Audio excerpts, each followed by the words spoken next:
friends, today we are going to study meaning of numbers with rational indices. In this, let us study index in the form of 1 upon n. आत्तापर्यंत आपण घातांक हा integer किंवा पूर्णांक संख्या असेल तर त्याचे लॉज आणि त्याची मीनिंग बघितलेली आहे. आता जर घातांक रॅशनल नंबर असेल किंवा फ्रॅक्शन मध्ये असेल तर त्याचा अर्थ काय आहे हे आपण या व्हिडिओमध्ये पाहणार आहोत. We know that 5 square means 2 times multiplication of 5. 5 into 5. 5 चा वर्ग असेल तर 5 चा किती वेळेस गुणाकार करावा लागतो? 2 वेळेस गुणाकार करावा लागतो. परंतु जर असं असेल 5 raised to half or 5 raised to 1/2, मग आपण 5 चा हाफ वेळेस गुणाकार कसा करू शकू किंवा याचा अर्थ काय आहे हे आपल्याला या व्हिडिओमध्ये जाणून घ्यायचं आहे. मग 5 raised to half is equal to question mark. आपल्याला माहिती नाहीये याचा अर्थ काय आहे ते.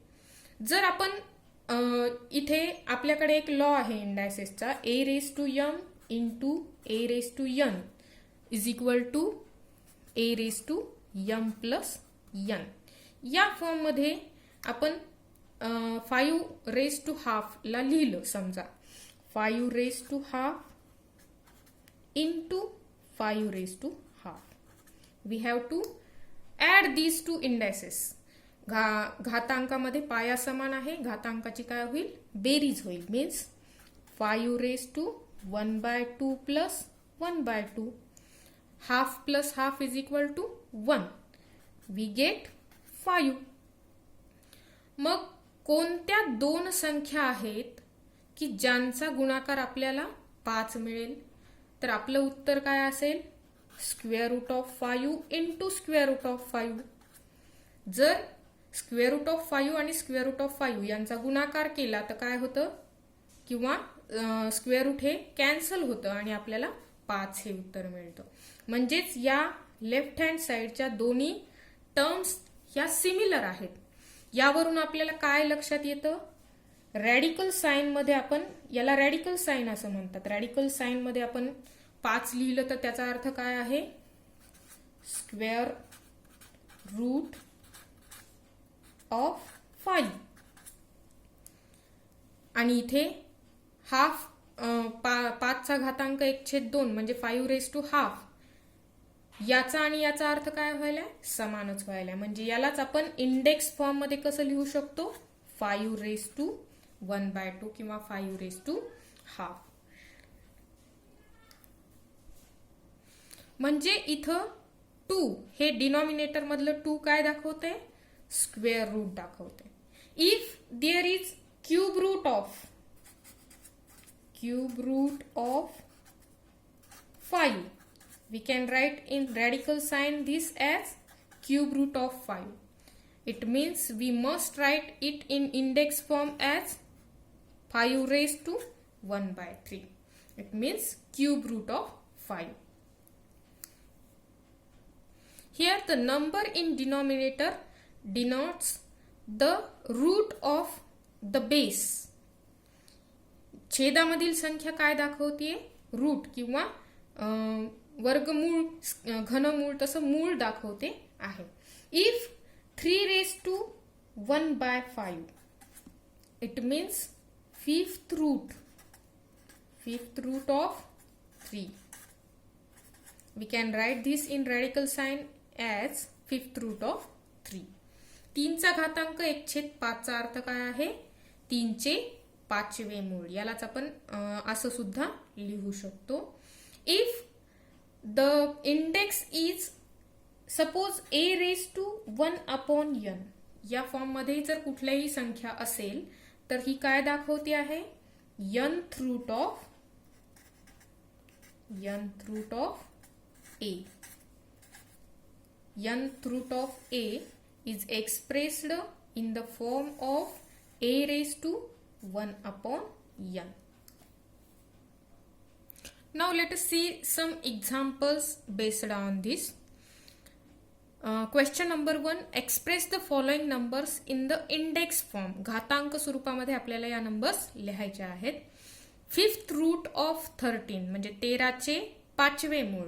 We can write this as 5th root. Root means 5 must be in denominator. 13 raised to 1 by 5. It is nothing but the 5th root of 13. 8th root of 100. We can write this as 100 raised to 1 upon 8. Question number 2. Express in the form of nth root of a. nth root of a या form मध्ये आपल्याला या index form मधील संख्या लिहायच्या आहेत. First is 81 raised to 1 upon 4. The number in denominator denotes the root. Here 4th root.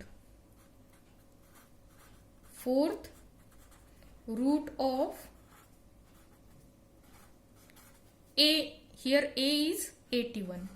4th root of 81. Here the denominator is 2. It means square root of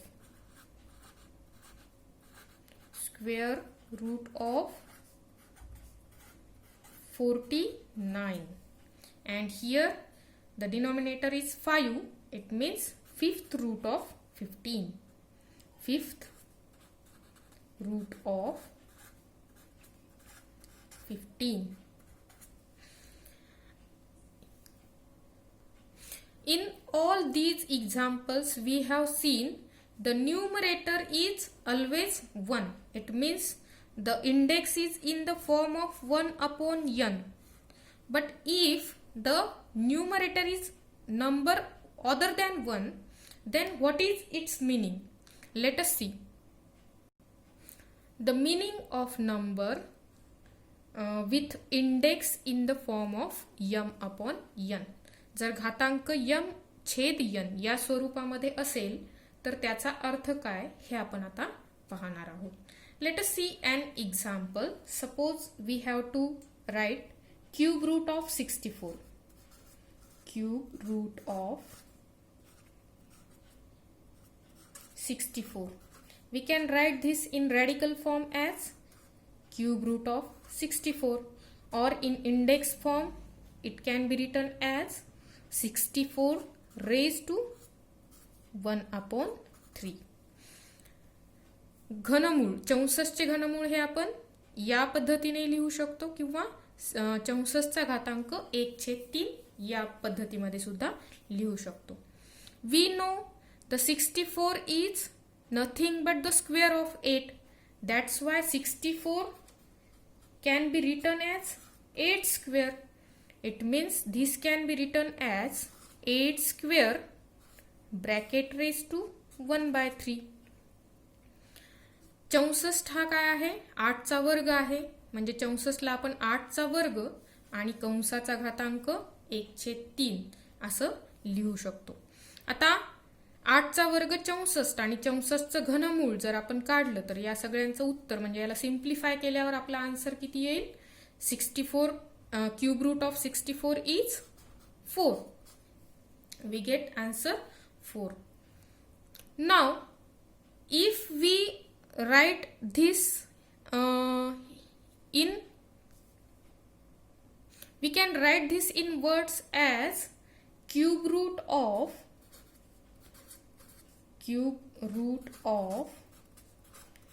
square of 8. Square of 8 is equal to 4. Cube root of square of 8 is equal to 4. या form मध्ये आपण याला लिहिलं. Suppose this is number 1. आपण जर याला उलट केलं, समजा आपण 8 चा क्यूब रूट घेतलं. Suppose 64 cube root of 64 is also can be written as 8 raised to 1 by 3 bracket raised to 2. 3 गुणिले 5 बरोबर 15 आणि 5 गुणिले 3 सुद्धा किती येतं? 15च येतं. त्याच पद्धतीने आपण काय लिहू शकतो याला? इथे पॉवर लॉ म्हणजे घातांकाचा काय होणार आहे? गुणाकार. म्हणजे हा गुणाकार याही फॉर्म मध्ये लिहू शकतो आणि त्याच्या अपोजिट फॉर्म मध्ये सुद्धा आपण लिहू शकतो. इथे काय केलं आपण? 8 8 raised to 1 by 3 bracket raised to 2. This means square of cube root of 8. Cube root of 8 is equal to 2. 2 square is equal to 4. We get the same answer. It means we can write this in word as square of cube root of 8 is equal to 4. From 1 and 2 we can say that cube root of square of 8 is equal to square of cube root of 8. It means 8 square bracket raised to 1 by 3 is equal to 8 raised to 1 by 3 bracket raised to 2. We have a power law, a raised to m in bracket raised to n is equal to a raised to m into n. If we multiply these both these indices, we get 8 raised to 1 by 3 into 2. It means 8 raised to 2 by 3. The number in numerator denotes the power and the number in denominator denotes the root of that base. अंशामधील घातांकाच्या अंशामधील संख्या काय दाखवते, त्याची कितवी power आहे किंवा त्याचा कितवा घातांक आहे ते दाखवते. आणि छेदातील संख्या काय दाखवते, त्याचं कितवं बेसचं कितवं मूळ आहे, पायाचं कितवं मूळ आहे हे दाखवते.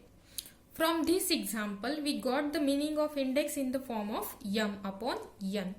8 raised to 2 by 3 can be written as 8 raised to 2 in bracket raised to 1 by 3. It means cube root of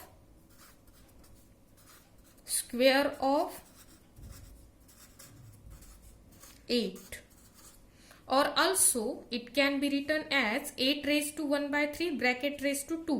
It means square of cube root of